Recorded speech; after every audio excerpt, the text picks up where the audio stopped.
Ma'am, I've had complaints. You can't keep sitting here talking to yourself. I am not talking to myself. I am reading to someone. A few passers-by slowed to watch. A woman whispered something to her companion. The bench is public property. Find some other place for your reading. Excuse me. Is this seat taken? Number. You can sit. I am almost finished anyway. He didn't ask who she was reading to. He simply sat at the far edge and looked out at the golden leaves. She unfolded the letter again and read on, her voice barely above a whisper. But when she reached the last paragraph, she stopped and folded the paper. She stood without a word, tucking the letter into her cardigan, and walked away from the bench, her footsteps soft on the fallen leaves. Thomas didn't know her name, but something in the way she read had caught him. He knew he would be back next Sunday. 7 days later, Thomas returned to the park. The same bench, the same golden light. Only this time, he carried 2 cups of coffee. She was already reading, her voice steady as autumn leaves fell around her. He set 1 cup beside her without a word and sat at the far edge. You came back, and you brought coffee. I am Thomas. I figured coffee might be better than silence this week. Nancy, thank you. The letter. It's from my fiancé, Luke. He died overseas 2 years ago. Reading it aloud, I can still almost hear his voice. I don't want to forget. I am sorry, Nancy, but I am glad you are not alone today. Can I come back next Sunday? I'd like to keep listening, if that's all right. You don't have to, Thomas, but I'll be here, same time, same bench. And so every Sunday after that, Thomas returned. He'd sit, listen, and when she folded the letter, they'd share a coffee and the quiet. Week after week, the park shed its leaves, but the bench and her voice remained. Thomas told himself he came because he was just being decent. But at night, the silence of his apartment felt heavier than before. 2 years ago, a drunk driver took Mia from him. He'd buried her, and then he'd buried her, and then he'd buried every memory behind a wall of work and habit. But sitting on that bench, listening to Nancy's steady voice, he felt the wall tremble. Just a little. One frost-touched morning, she set the letter down and turned to him. Why do you keep coming, Thomas? Most people find a Sunday morning hobby. I just like listening. The quiet here is different from the quiet at home. She studied him for a moment, as if hearing something unsaid. Then she nodded and tucked the letter away. Neither of them pushed further. The silence stayed intact, wrapped around their separate griefs. And the Sundays continued, each one a small anchor in a world that had taken too much from both of them. The following Sunday, before Nancy could unfold the letter, a woman in a dark coat appeared on the path. Clara, Luke's older sister. Still pretending he's here, Nancy? That letter is family property. Hand it over. It was his wish. You've always been too bitter to see that. Bitter? You are the one clinging to a ghost. We'll settle this in court if we have to. Nancy opened her mouth to reply, but a man's voice cut through. Thomas stepped between them, coffee abandoned on the grass. She's not hurting anyone. Whatever this is, it can wait. This doesn't concern you. Walk away, or I'll make sure you regret it. Clara held his gaze for a long, cold moment. Then, with a final glare at Nancy, she turned and walked away. Thank you, Thomas. But you shouldn't have gotten involved. Clara will only make things worse for you. Thomas just looked at her, then sat down on the bench. He didn't say it, but his answer was clear. He wasn't leaving. 3 days later, the park ranger found them on the bench. This time, his voice was heavier, more formal. Ma'am, Clara Lawson filed a formal complaint, disturbing the peace, loitering. One more report, and you are banned. Then I'll stop. I am sorry for all the trouble. What if we come at dawn? No one here, no complaints. Would that work? Before 6. I won't make trouble if you are gone by 8, but if anyone else complains, The next Sunday, the park was dark and still. Nancy sat on the bench as mist rose from the frozen grass. She read, her voice soft against the silence. The words were steady until she reached the final paragraph. Then she stopped. She folded the letter, pressed it to her chest, and closed her eyes. Nancy, what does the last line say? I can't. Not yet. Maybe not ever. Monday morning, Mr. Keller called Thomas into his office with an offer that would uproot his life. Thomas, I am promoting you to regional manager. You'll relocate to the Denver office. I need an answer in 2 weeks. That Sunday, on the dawn bench, Nancy read while Thomas stared at the mist, miles away. You are somewhere else today, Thomas. Even quieter than usual. Long week. Just tired. Later that week, he found himself at a cemetery he'd avoided for 2 years. He knelt by Mia's grave and wept, whispering the apology he'd never let himself speak. That night he typed an email. I am staying. He hit send before he could take it back. He didn't fully understand his choice, but the bench had become more than a Sunday ritual. And so, the dawn Sundays continued, each one a quiet defiance of the life he'd nearly chosen. Clara waited by the bench, a manila envelope in her hand. She didn't need to raise her voice this time. 2 weeks. After that, the court transfers ownership to me. It's already decided. He wanted me to have it. You know that. He was going to marry you, not give you his estate. This letter is family history. The hearing was held on a gray morning. Thomas sat beside Nancy, her hand gripping the wooden railing. The judge was sympathetic, but the law was clear. Without a written gift, the letter was Luke's family property. The ruling came down. The letter must be surrendered within 14 days. Nancy's face went pale. She pressed the letter to her chest as if they might tear it away then and there. Nancy, we can still fight this. I know a good civil attorney. I can't, Thomas. I've been fighting for 2 years. I don't have anything left. Then don't fight. But before you hand it over, let people hear Luke's words one last time. A public reading? Here at the bench? I don't know if I can do that. You don't have to do it alone. I'll be right here. We'll invite a few people. The ranger, maybe a neighbor. She looked at the letter, then at him. For the first time in days, her voice didn't break. They spent the afternoon on the bench with a notepad, choosing a time, a short list of witnesses, a small recorder. The night before, Thomas sat alone with the letter, rehearsing the words he'd only ever heard from Nancy's lips. His thumb found the crease where the paper was folded, hiding the last line. He didn't open it, but he felt it like a pulse. He placed the letter beside a small recorder and the photo of Mia he'd kept on his shelf. Then he looked out the window at the moonless sky.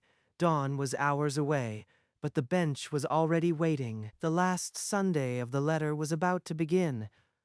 And Thomas knew, with a certainty he couldn't explain, that nothing would be the same after. Dawn broke cold and clear over the park. A handful of people stood by the bench. The ranger, 2 neighbors, and Clara, apart from the rest. Nancy unfolded the letter.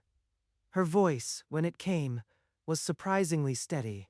She read through the paragraphs she'd spoken 100 times, each word carrying Luke's voice across the years. But when she reached the final paragraph, her voice broke. She tried twice, then stopped. She looked at Thomas, her eyes an anguished, silent question. He held out his hand. She placed the letter in his palm. For a heartbeat, they were the only 2 people beside the bench. And if someday someone else sits here with you, let him. Loving you means wanting you to be loved. The words hung in the cold air. Nancy wept without sound, one hand covering her mouth. Even Clara, standing rigid at the edge of the group, let her arms fall to her sides, her lips pressed thin. Thomas folded the letter gently and stood beside Nancy. The last line, now spoken, was no longer a secret, but a permission. I can't give him the letter like a piece of evidence. I want to write Luke a reply first. A reply. After 2 years, what could you possibly say that he doesn't already know? I don't know, but you spoke the last line. Help me find the words I can't say alone. Okay. I'll help you. Whatever you need to say, we'll find the words. That evening, she stood in his apartment for the first time, the letter in her hand. I don't know how to begin. Every time I try, the words feel wrong. Then, don't write a letter. Talk to him. What's the first thing you want to say? Thank you, Luke, for teaching me that I deserve to be loved completely. Her name was Mia. She died 2 years ago, and I've never said it out loud until now. The pen began to move again, slower now, as if the paper held more than just ink. For 3 nights, they sat at his small table, the candle burning low, turning Nancy's grief into words. Tell him I forgive him, that I am not angry he left, just that I miss him. Put this too. And I am not alone. Someone is here. Nancy read the line. Her hand paused above the paper. Then she nodded, slowly, as if granting herself permission. Yes. Leave it. By the 4th night, the letter was finished. Nancy read it aloud to herself in a whisper, then folded it with care. Thank you, Thomas. Without you, I couldn't have said any of this. Their eyes met across the table. Something unspoken hung in the air. A question neither was ready to voice. Nancy looked away first, smoothing the folded paper with her thumb, as if it could steady her. The reply was ready, but she wasn't yet. Not quite. Sunday dawn arrived cold and clear. Nancy stood on the bench, a white balloon in one hand, the folded reply in the other. She tied the reply to the ribbon with a surgeon's precision, her fingers steady but her eyes wet. Before I let it go, read it back to me. One last time. Luke, I will always carry you with me, but I won't let grief be my whole story anymore. And I am not alone. Someone is here. Nancy took the balloon with trembling hands and lifted it toward the sky. The balloon rose into the sunrise, a white speck against the gold and pink. She sobbed, but it was relief. Thomas stepped close and wrapped his arms around her. She melted into him, and they stood like that as the balloon disappeared. I feel lighter, but also guilty, like I've let him go. Nancy, he wrote the last line hoping you'd find happiness. Letting go doesn't mean forgetting. It means honoring what he wanted. They stayed on the bench until the sun was full above the trees. 2 people who had both learned that some love never ends. It just learns to breathe on its own. 3 days passed. Thomas found Nancy alone on the bench, no letter in her hands, her gaze fixed on the bare branches. I've been coming here without the letter. The silence is different now, emptier. Different how? Like I am standing on the edge of something and I don't know if it's a cliff or a road. Why do you keep coming, Thomas? You have no reason to stay. I stayed because my own grief taught me how to listen. And somewhere between the coffee and the quiet, I fell in love with you, Nancy. Thomas, I don't know if I can love again. My heart has been a locked room for so long. I am not sure I still have the key. Then I'll wait. Or walk away. But I won't pretend this is just a Sunday habit. You decide. He didn't wait for an answer. He turned and walked down the leaf-strewn path. His footsteps, the only sound in the heavy silence. Nancy stayed, hands gripping the wooden edge, staring at the empty space beside her, where his warmth had been. The choice was now entirely hers. 2 more dawns came and went. On the third, Nancy sat on the bench alone and spoke to the empty air. Luke, I've been afraid that if I stop grieving, I'll stop loving you. But loving Thomas doesn't erase you. You'd want me to be happy. So I am asking for your blessing. I am going to him. She stood, touched the bench once, and walked away. Her steps were lighter than they'd been in years. That night, the hallway light outside his apartment was dim. She raised her hand to knock, then hesitated. Nancy? What are you doing here? I found the key. It was in my pocket the whole time. I am ready, Thomas, if you still are. He didn't answer with words. He pulled her into his arms and they kissed, deep and unhurried. On the threshold, the past didn't disappear. But from that night on, they would carry it together. A few weeks into their relationship, they sat in a coffee shop, hands loosely intertwined across the table. Nancy, I turned down a promotion a while back. It would have meant moving to Denver. You gave that up for the Sundays? For me? I told myself it was for the ritual, but really, it was you. Call them. If the job's still there, take it. I am finishing my design degree this year. We can do distance. He stepped outside and made the call. Mr. Keller's voice held surprise, then satisfaction. The position was still available. The next Sunday, they returned to the bench, not to read an old letter, but to exchange new ones. Nancy, I promise to be the listener you need, the voice when yours falters, and the one who stays every Sunday, no matter where I am. Thomas, I promise to let you in, even when the grief feels heavy, and to build new Sundays with you, wherever they are. He folded his letter into her palm. She did the same. The bench now held new words, written by 2 people who had learned that the best stories are never finished. The months apart were measured in video calls and handwritten notes. But one weekend, Nancy stepped off a bus in Denver without telling him. Nancy, how are you? Wait, you are here? There's a bench I've been saving. Come on. He led her to a wooden bench beneath a lone oak, the mountains unfolding beyond. It was their bench now, thousands of miles from where they'd started. I carved this last week. Read it. For Luke, who taught her to love. For us, who learned together, Thomas. You didn't have to do this. Your past isn't my rival, Nancy.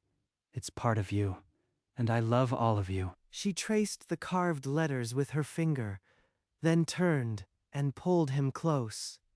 The bench, like them, now held more than one story. From that weekend on, every visit started and ended at this bench. Their new Sunday, a truth carved into wood and heart. Autumn had returned to the park where they first met. Nancy stood beside the old bench, her hand in his. I asked if I could sit here once. Today, I am asking for more. He knelt on the fallen leaves and opened a small wooden box. Inside rested a silver ring his grandmother had worn for 60 years. I didn't just sit down to listen, Nancy. I stayed to love you. Will you marry me? Her hand flew to her mouth. Tears spilled over before her voice found the word. Yes, yes, Thomas, 1,000 times yes. He slipped the ring onto her finger, and for a moment, only the leaves moved. Then he stood and pulled her into his arms, and they kissed as golden leaves spiraled around them. The bench, once a lonely doorstep to the past, now held their future. As they walked away together, the old letter's last line was fulfilled. She had found someone to sit with her, and he had found a reason to stay. They married on a Sunday, under the same tree, with only a handful of witnesses, the ranger, Clara, and a few close friends. On the bench between them rested the original letter, now framed in simple wood, its creases preserved behind glass. I didn't just sit down to listen. I stayed to build a life with you. through every Sunday to come. And I promise to read my love aloud whenever you need to hear it, as long as we both shall live. As they exchanged rings, a sudden burst of sunlight broke through the leaves, flooding the bench in gold. He would have wanted this for you, Nancy, more than anything. I guess some rules are worth bending. Congratulations. With those words, the past and present joined hands. The letter, once a secret, was now their shared foundation. He kissed her, and the leaves fell like confetti. The bench was no longer a witness to grief, but to a promise. When the ceremony ended, they left the framed letter on the bench for the sunset, a tribute to the love that had led them here, and the new one that would carry them forward. Spring had returned. Nancy, her belly softly rounding under a pale yellow dress, sat on the old bench with a children's book in her lap. The little bear looked at the moon and whispered, I will always find my way back to you. She closed the book and rested one hand on the swell of her stomach. Thomas leaned closer, his hand covering hers. Have you thought about names? Something that carries weight, not just a sound. Something that belongs. If it's a girl, Lucy. After Luke, he'd be a part of her and of us. Her eyes filled. She pressed her lips together and nodded, a tear slipping free. The name was a quiet resurrection. Yes, Lucy, for the love that taught us how to begin again. He kissed her forehead and pulled her close. Together, they looked out at the valley, the bench steady beneath them, the bench that once held only a letter, now held a family, and the quiet was no longer lonely. It was full. A year later, on the anniversary, they returned to the bench, Nancy with wildflowers, Thomas holding baby Lucy. She placed the bouquet on the bench, then took the worn letter from a small cedar box. I will love you beyond the last breath, and if I go first, find someone who listens. Thomas, with Lucy in his arms, listened, just as he had that first Sunday, but now the silence was full. When she finished, she kissed the paper and folded it into a waterproof box. Beneath the old oak, she buried the box, her hands gentle in the soil. Thank you, Luke, for everything. Thomas helped her up, and they stood together, a family, the bench between them and the past. The bench was no longer a place of goodbye, but a place where love never died. It only changed form. And on that spot, under the same sky where her words once flew upward, new life was already taking root. 20 years erased the old oak's scars, but not the story. Thomas and Nancy, now silver-haired, sat on the same bench under autumn light. A young woman with her mother's eyes and a letter in her hand approached. Their Lucy, grown. She sat between them and unfolded a paper that held Luke's words in her own handwriting. I got engaged last week, she said. Before I marry him, I want you to hear something. She read, to the one who came before me and the two who loved me into being. Luke's voice taught me that love asks to be shared. As she continued, her voice wove the old letter into her own story, a promise to carry the past forward. Nancy pressed a hand to her mouth. Thomas held Lucy's shoulder. The three of them wept in the quiet dusk. She finished. Thank you for teaching us that love is listening, and silence is where love grows. The folded paper seemed to breathe between them, holding the weight of what had been and what would come. The bench, old and weathered, now held not just one love, but the echo of all who sat there, the living and the remembered. Many years later, the bench still stood, weathered but steady, under a canopy of new green leaves, the same golden light filtering through. A new couple sat there now, a young man reading from a worn letter, a young woman leaning into his side, listening. She listened with the quiet attention of someone who doesn't yet know why, but trusts the words and the silence they leave behind. Every bench holds a story, whether anyone stops to hear it or not. Whether it's a long-lost love or a passing stranger, some stories are told only to the wind, and the wind carries them nowhere, scattering them among the leaves. But once in a while, the right person sits down, and the story finds its home.